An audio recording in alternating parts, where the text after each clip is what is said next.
chapter 6, lesson number 3. I could read it. Okay, thank you so much, Rick. Why is it good to be kind?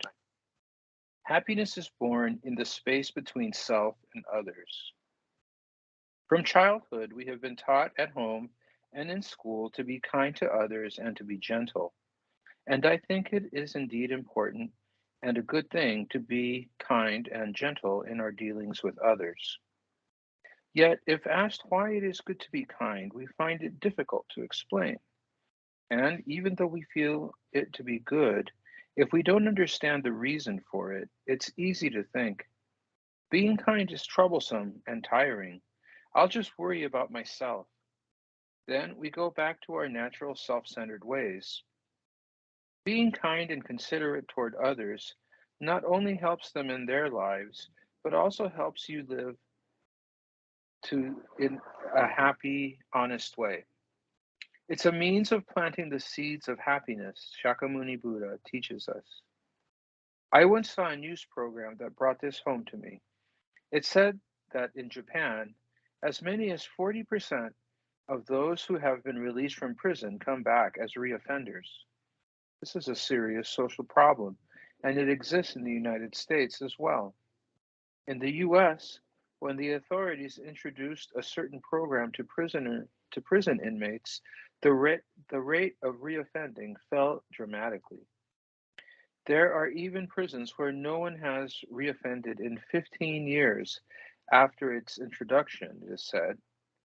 The program involves assigning each prisoner a dog to care for and having prisoners eat and sleep together with their charges. The prisoners who have committed grave crimes, like homicide or attempted homicide, have had little experience of showing love to other people or animals. There are some who turned out that way because of having been born into an unfortunate family environment where they received little love themselves. The prisoners spent 3 months caring for abandoned dogs, mistreated dogs, dogs that would normally be euthanized. After 3 months of care and training by prisoners, the dogs are sent on to permanent adoptive homes. Through their contact with these dogs, the prisoners learn and or relearn to care for another creature. Here is the testimony of a 22-year-old youth. One day, when the dog was in solitary with me, he gazed at me with the most loving look. I knew I'd seen that look before. It was the same look that my little brother used to give me a long time ago. I'm in here for attempted murder. I've used drugs. I was so violent I can hardly believe it myself. I'm never going back to that way of life. I'm going to get off the evil path. A 19-year-old related, I was really self centered, with no interest in anybody else. I learned from dealing with my dog that dogs and human beings both have feelings. I learned that it's important to care for others. I can turn this little guy into a great dog and make the people who adopt him happy too. After the 3 months have passed, the time for parting of man and dog comes. The dogs are sent off to their foster homes. Sometimes a prisoner will cry to see his dog go. I'd like to raise him myself, but I'm happy that he'll have a good life outside. If they've had brought her here, she would have been euthanized. I want her to be happy.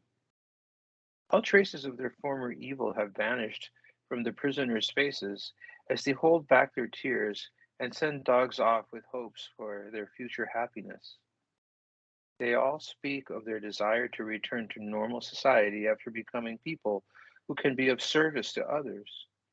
Programs similar to this have been introduced in some Japanese prisons as well. The power of caring for somebody else brought new life to the hearts of prisoners who had almost spiritually destroyed themselves by committing such grave crimes as murder and attempted murder. Had the prisoners saved the dogs, or had they been saved by the dogs? The answer to both questions is yes. In Buddhism, we call this Jiri Rita. benefiting oneself by benefiting others. By making others happy, Rita, we become happy ourselves, Jiri. True happiness is not something you keep for yourself alone. It is something that is born in the space where you and others meet.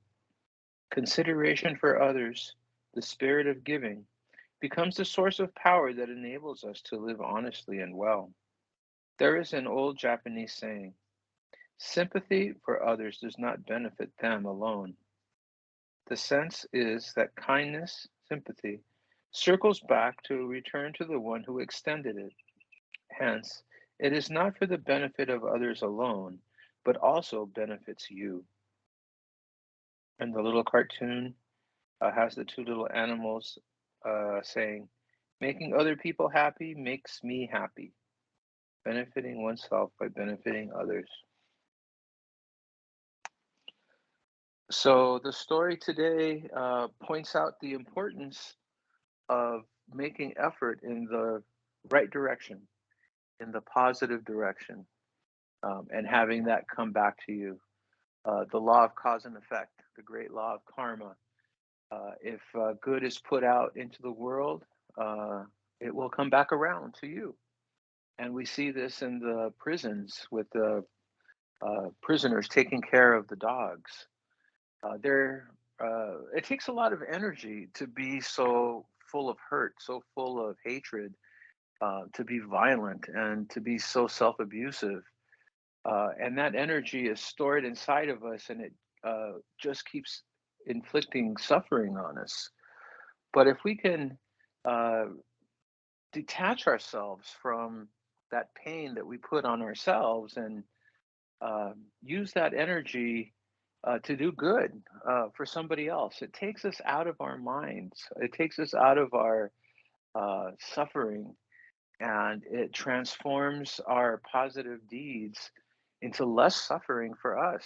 When we focus our attention away from ourselves and put that attention on others, on another person or another creature, such as these dogs, we're able to put aside, put behind, or even transform all this difficult karma that we carry, and only focus on ourselves and cause us great suffering. And so somehow letting go of the self is what's important. That letting go of the self is what lies in the space between self and others. When we fill that space with good, when we fill that space with effort toward the other person, that's where we all of a sudden start to create happiness. And so important to realize that that lies outside of ourselves, but not alone. It lies outside of ourselves when we can bring another person into it and provide for them, do a kindness toward them. So that's what I get from this story today. Okay, thank you very much, Rick, for reading and explaining the story for us. It's a beautiful message to remember that, yeah, the more we benefit others, the more we begin to see how much we ourselves are being benefited by the benevolence of others. And that's how we can take our cultivating gratitude to the whole next level. So good job, everyone, for being here. And we will have Morita Sensei's advanced group session in 1 hour, and have a beautiful evening. Goodbye. Oh, and we will have the webinar style meetup tonight, 8 p.m. Pacific time. And the Zoom password has changed. So please RSVP and look up the correct Zoom link. Zoom link has changed. Yeah, there is no password. So yeah, please look it up. Thank you. Bye-bye.